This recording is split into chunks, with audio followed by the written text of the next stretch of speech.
The remains were located in the scrub, as I said, in an area that was not in view of the public or nearby to any walking paths, and I believe that they are the remains of Julian Story. Police have confirmed a major breakthrough in the horrific case involving former reality TV star Tamika Chesser. Once known for her on-screen charm, now she's accused of not only murdering her boyfriend Julian Story, but also of decapitating him. This shocking discovery is turning the case upside down, and we are going to be speaking with a retired police commander to find out how this new evidence could make or break this investigation. Welcome to Sidebar, presented by Law&Crime. I'm Jesse Weber. Okay, we're diving into the shocking transformation of a former reality TV contestant into an accused killer. You might remember Tamika Chesser, one of the beauties from season 2 of Australia's version of Beauty and the Geek, which aired back in 2009. The show that was co-created by Ashton Kutcher. It paired attractive women with maybe socially awkward but intelligent men, challenging them to learn from each other through quirky competitions, makeovers, awkward dates. You might remember that. Now, at just 20, Tamika was a cocktail waitress when she joined the cast, and she made it all the way to the finale, ultimately finishing as runner-up. And after her brief reality TV fame, she moved into modeling, she launched an OnlyFans account, and mostly faded from the spotlight. That is until 2025, because you fast forward to 2025, and Tamika Chesser's name is back in the headlines in all the wrong ways, this time for something far darker. Now 34, she has been charged with the brutal murder of her boyfriend, 39-year-old Julian Story, in a case that investigators say even involves decapitation. We first covered this disturbing story on Law&Crime when police were still searching for parts of Julian's remains. But now, there has been a major break in this investigation, and we are revisiting the case with a new development that you're going to want to hear. So, if you haven't been following the case, here's what you need to know. The afternoon of June 19th, around 3:30 p.m., emergency services were called to an apartment in Port Lincoln. This is a small coastal town in South Australia. It's roughly halfway between Sydney and Perth. And neighbors had noticed smoke that was coming from inside the unit. And according to court documents that were obtained by the Australian Broadcasting Corporation, one witness spots Tamika Chesser outside the apartment and asked what was going on. She reportedly replies, nothing, and then calmly locks the front door and takes her dogs for a walk. That's the allegation. But that witness was concerned. So they entered the apartment through the back, and inside the bathroom, they found a pile of smoldering rags and clothing, and they quickly doused the fire with water. But what investigators discovered next was far more disturbing than a small fire, because buried underneath the burnt debris were human remains, charred, disfigured, and partially destroyed. Police confirmed that the victim was 39-year-old Julian Story, Tamika's boyfriend of about 6 months. But the horror didn't end there, because Julian's body had been dismembered, and his head was missing. Police launched an extensive search across Port Lincoln, through nearby bushes, parks, piers, even underwater, using dive teams. But for weeks, there was no sign of Julian's decapitated head, until a recent break in the case now has changed everything. And we're going to get back to that in just a moment. By the way, talking law, like we do so many times here on Law&Crime Sidebar, there is a reason that Morgan & Morgan, our sponsor, is America's largest injury law firm. They're a firm with over 1,000 attorneys. You know why? Because they win a lot. They have recovered over $25 billion from more than 500,000 clients. In the past few months, a client in Florida received $12 million after the insurance company offered just $350,000. Pennsylvania, client was awarded $26 million. That is 40 times the insurer's $650,000 offer. Another client in Pennsylvania received $29 million after being offered only $500,000. And even if you think your case isn't worth millions of dollars, why not just start a claim and fight for what you deserve? Morgan & Morgan makes it so simple. You can start a claim from your phone in just 8 clicks. So if you're injured, you can easily start a claim at forthepeople.com/LC Sidebar by clicking the link below or scanning the QR code on screen.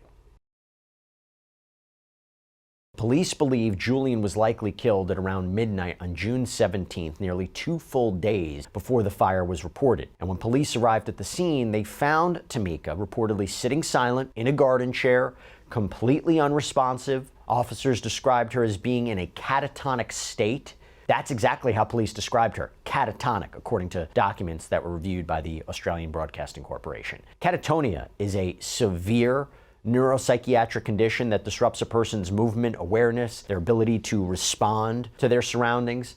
And the Cleveland Clinic describes it as a state in which someone may appear awake, but is completely unresponsive. People experiencing catatonia might remain frozen in rigid or unusual postures, stop speaking entirely, maybe engage in strange repetitive movements. And it can manifest in various ways, including staring blankly, holding awkward positions for hours, maybe even making bizarre facial expressions. The exact cause isn't fully understood, but it is commonly linked to psychiatric conditions like schizophrenia or bipolar disorder or major depression. And it's also seen in neurological disorders such as epilepsy, autism, dementia. It can result from severe infections, metabolic imbalances, adverse reactions to medication. But 10 days later, on June 27th, Tamika Chesser was formally charged with murder. She appeared in court via video link from a secure mental health facility where she remains in custody. Bail was denied. And now we get into these next crucial steps of the investigation. And for that, I want to bring on an expert. Okay, I want to bring on a special guest to help me break it all down. Retired police commander and host of the podcast Profiling Evil, Mike King. Mike, it's great to have you on here. And by the way, for anybody who doesn't know, you got a new book out, right?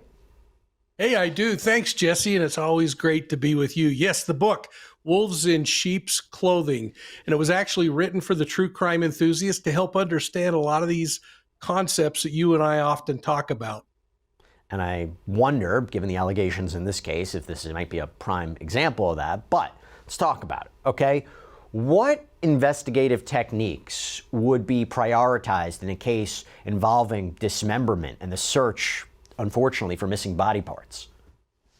Well, I think this one's really intriguing because Tamika, by all reports that we're able to get out of Australia, has been having some type of psychological episode for some period of time, according to some family members. So it'll be interesting to know if there's ever been a diagnosis, if a diagnosis like you were talking about that would support that catatonic state of schizophrenia or other things.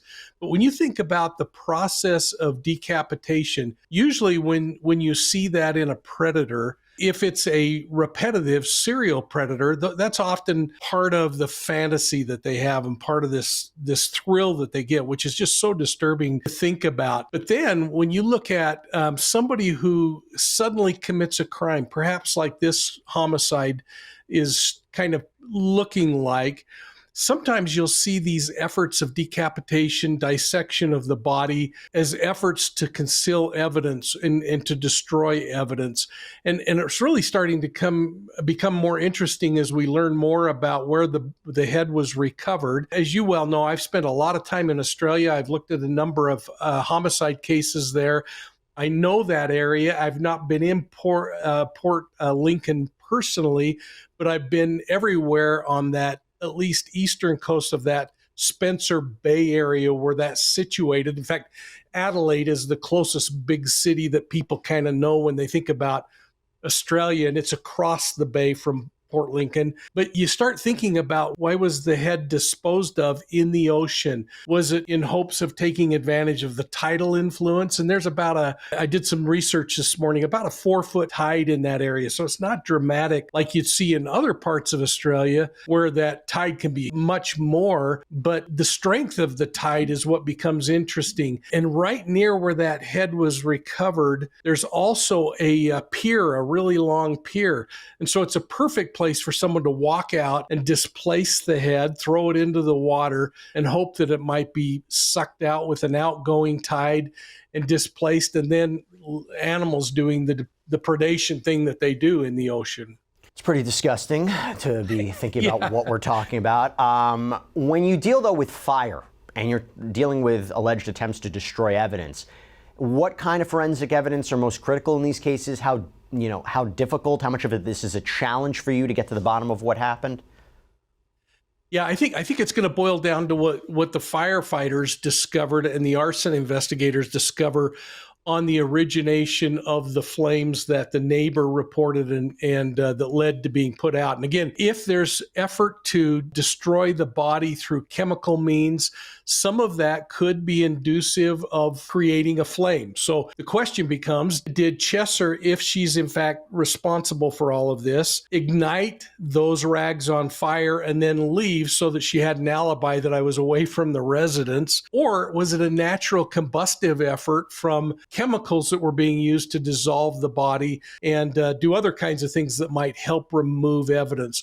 So we have to kind of keep an even plane here while we look and wait for the information to come out that might give us a better sense of whether it was a planned event. I'm going to burn this apartment down and hopefully destroy the body and any evidence that might be there, which then becomes a little weird of why you would take and decapitate the head and take it with you, because why wouldn't that same fire destroy the head? Or was it just accidental that the flames erupted from the chemicals and there was a long-term plan ahead to go out every day for a walk with the dogs and destroy and get rid of another body part?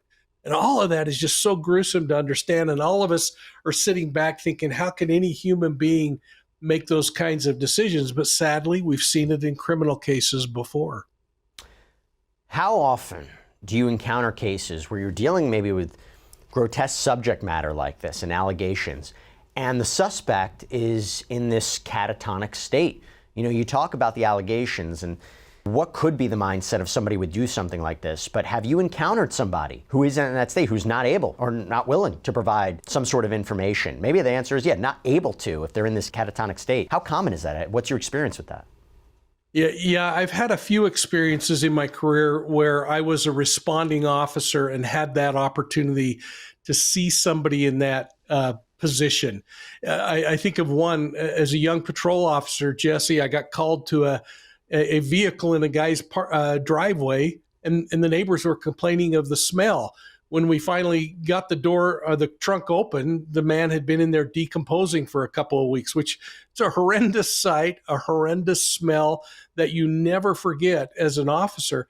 But the affect on the homeowner was just so flatlined and bizarre. It reminded me almost of watching, if you remember when you and I talked about Ruby Franke when she was first arrested, and she's just passively staring at the police officers with every question, going for question after question without responding, and then flatly saying, I think I better have an attorney. Now, this seems much more bizarre than that, but that's the same kind of personality type.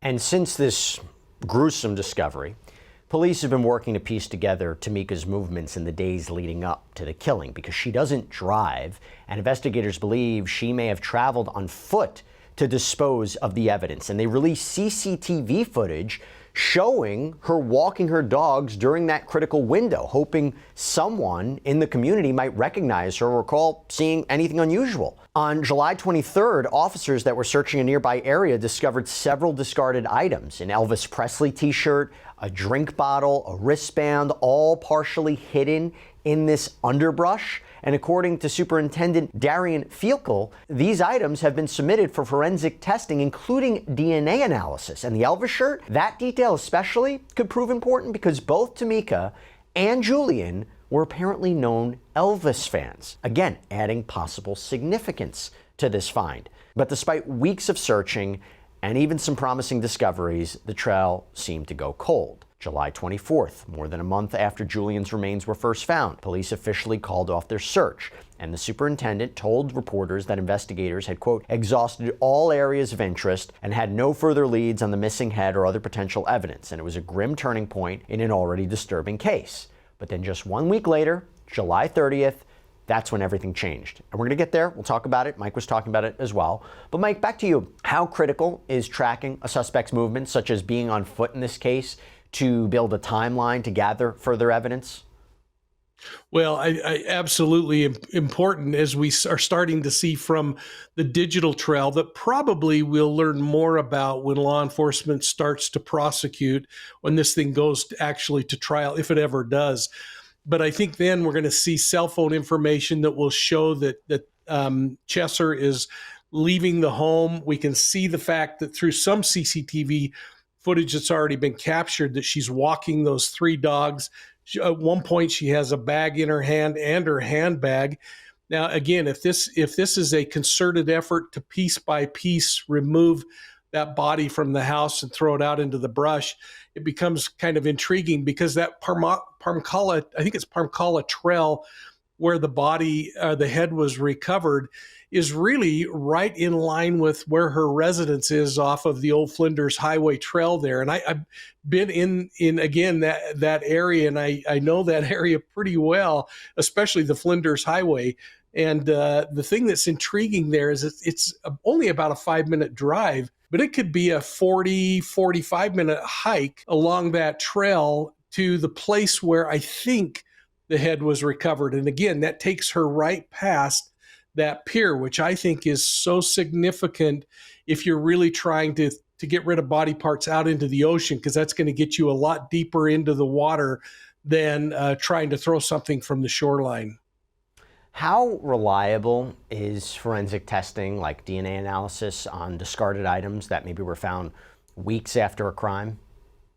Absolutely reliable. I mean, we've seen it over and again where they're talking in the, I don't even know the number they use, that is like millions of degrees of certainty that this is the same DNA. But this is still a pretty fresh piece of DNA, even though it's been in the water where it's going to start to decompose more quickly, especially in salt water. And again, with the animal life coming on there was probably no tissue attached to the skull at that point, but they certainly were able to extract from inside of the bone marrow and get what they needed, or perhaps some joint tissue like ligaments where they were able to get it. And then they have an absolute way of identifying the body parts recovered in the apartment complex. Like the Elvis Presley t-shirt, the drink bottle, the wristband, all that was hidden in this underbrush. I mean, that's going to be critical to determine what the DNA suggests about it. And again, it was found in this kind of central location, this underbrush, a very specific environment, but weeks later. Yeah, absolutely. And the thing that becomes so important, and I mean, you're the prosecutor here, but the thing that really is so important in this thing when you start tying all that together is the fact that if in fact those items were taken and dropped at separate times, like she went out on multiple walks and dropped different items, and they are positively tied back to the victim in this case, it provides so much information about Chesser's, if it's in fact her, desire to hide evidence. And people might come up, and I think everyone's saying, well, she'll certainly claim that she was mentally ill during the time of this. But this is where behavior becomes so important, because while she may be mentally ill, this is clearly showing that she understood what she did was wrong, and she's trying to get away with it by displacing evidence. And I think that is so much more powerful than just a claim that she might be mentally ill. So on July 30th, during a press conference, the superintendent made this major announcement. Police have received information from a member of the public in Port Lincoln that they had located in a scrub area what appeared to be a human skull. The remains were located in the scrub, as I said, in an area that was not in view of the public or nearby to any walking paths. This area had not previously been searched by police, and it was not an area of interest to police with the information that we had at the time. Preliminary investigations and phone calls to Forensic Science Centre has provided information that the remains are most likely human. And I believe that they are the remains of Julian Story.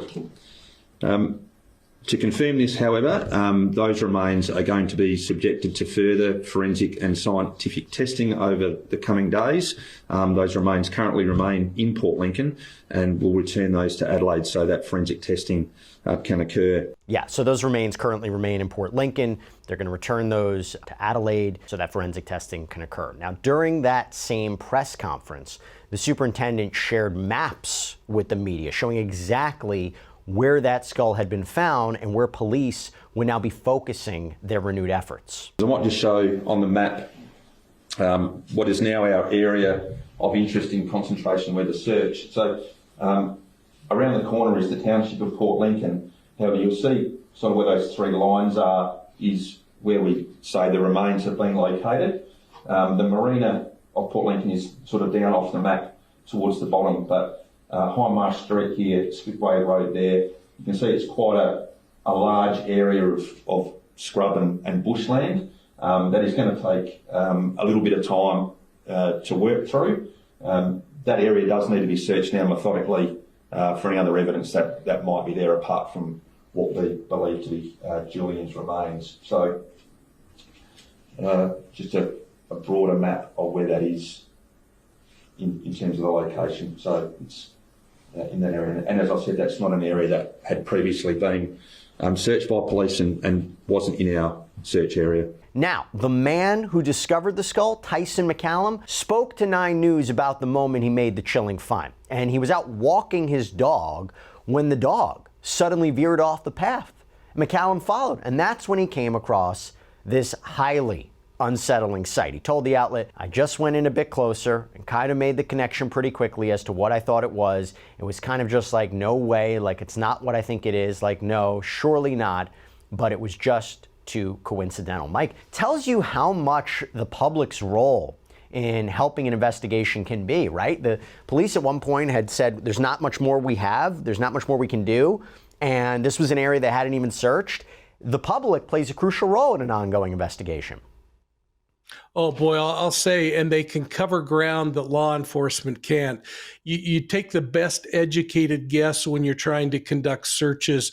But again, this is a massive needle in an incredibly massive haystack. Imagine finding something the size of a skull in brush, in mud, in marshland, in an area that covers literally miles and miles and miles, and being able to find that thing. This is usually how they are found, is through somebody stumbling across it.